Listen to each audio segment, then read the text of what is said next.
ओम नमो भगवते वासुदेवाय। श्री गुरुचरणकमलेभ्यो नमः। अथ चतुस्त्रिंशोऽध्यायः।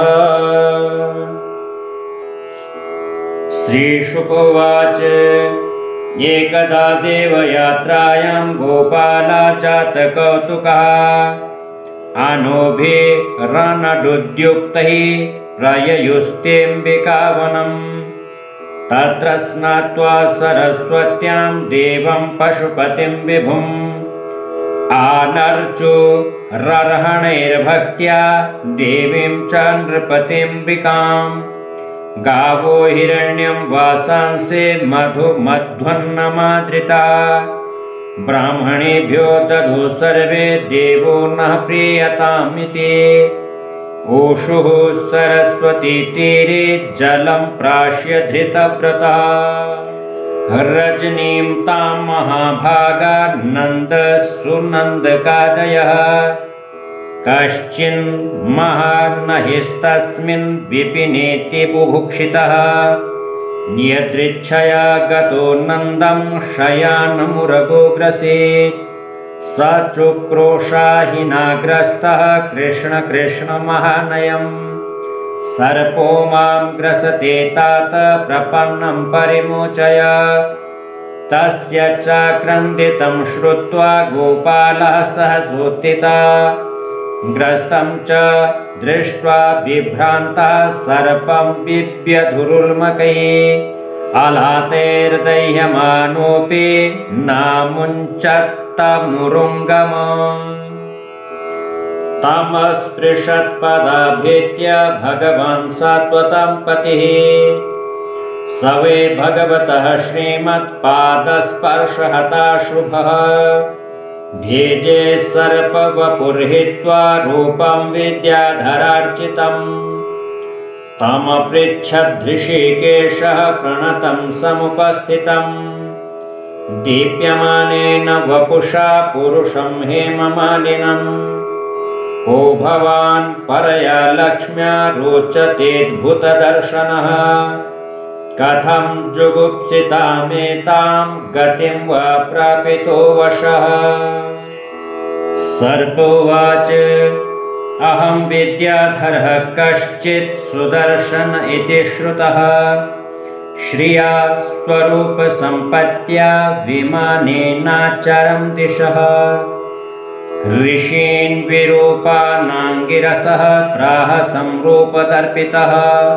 तैरिमां प्रापितो योनिं प्रलब्धैः स्वेन पाप्मना। शापो मेऽनुग्रहायैव कृतस्तैः करुणात्मभिः। यदहं लोकगुरुणा पदास्पृष्टो हताशुभः। तं त्वाहं भवभीतानां प्रपन्नानां भयापहम्। आपृच्छे शापनिर्मुक्तः पादस्पर्शादमीवहन्। प्रपन्नोऽस्मि महायोगिन् महापुरुषसत्पते। अनुजानीहि मां देव सर्वलोकेश्वरेश्वर। ब्रह्मदण्डाद् विमुक्तोऽहं सद्यस्तेऽच्युतदर्शनात्। यन्नाम गृह्णन्नखिलान् श्रोत्रेणात्मानमेव च। सद्यः पुनाति किं भूयस्तस्य स्पृष्टः पदाहिते। इत्यनुज्ञाप्य दाशार्हं परिक्रम्याभिवन्द्य च। सुदर्शनो दिवं यातः कृच्छ्रान्नन्दश्च मोचितः। निशाम्य कृष्णस्य तदात्मवैभवम्। व्रजौकसो विस्मितचेतसस्ततः। समाप्य तस्मिन् नियमं पुनर्व्रजम्। नृपाययुस्तत्कथयन्त आदृतः। कदाचिदथ गोविन्दो रामश्चाद्भुतविक्रमः। विजर्हतुर्वने रात्र्यां मध्यगौ व्रजयोषिताम्। उपगीयमानो ललितं स्त्रीजनैर्बद्धसौहृदैः। स्वलङ्कृतान्नुलिप्ताङ्गौ स्रग्विणो विरजोऽम्बरो निशामुखं मानयन्ता उदितोड्डुपतारकम् मल्लिका गन्धमत्ताली जुष्टं कुमुदवायुना जगतुः सर्वभूतानां मनः श्रवणमङ्गलम् तौ कल्पयन्तो युगपत् स्वरमण्डलमूर्छितम् गोप्यस्तद्गीतमाकर्ण्य मूर्छिता नाविदन् नृप स्रंसद्दुकूलमात्मानं स्रस्तकेशस्रजं ततः एवं विक्रीडतो स्वैरं गायतो सम्प्रमत्तवत् शङ्खचूड इति ख्यातो धनदानुचरोऽभ्यगात् तयोर्निरीक्षतो राजस्तन्नाथं प्रमदाजनम्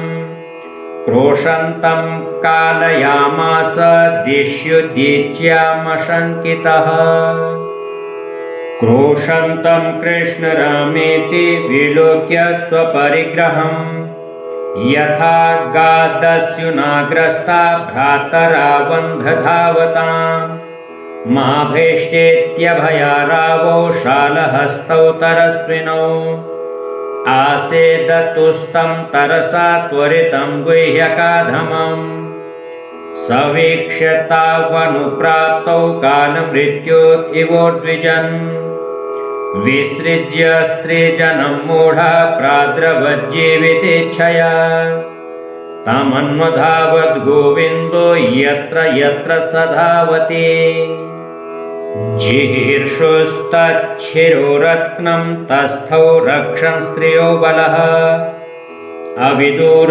इवाभीत्य शिरस्तस्य दुरात्मनः जहारमुष्टिनैवाङ्ग स चूडामणिं विभुः शङ्खचूडं निहत्यैवं मणिमादाय भास्वरम् अग्रजाय ददात् प्रीत्या पश्यन्तीनां च योषिताम्।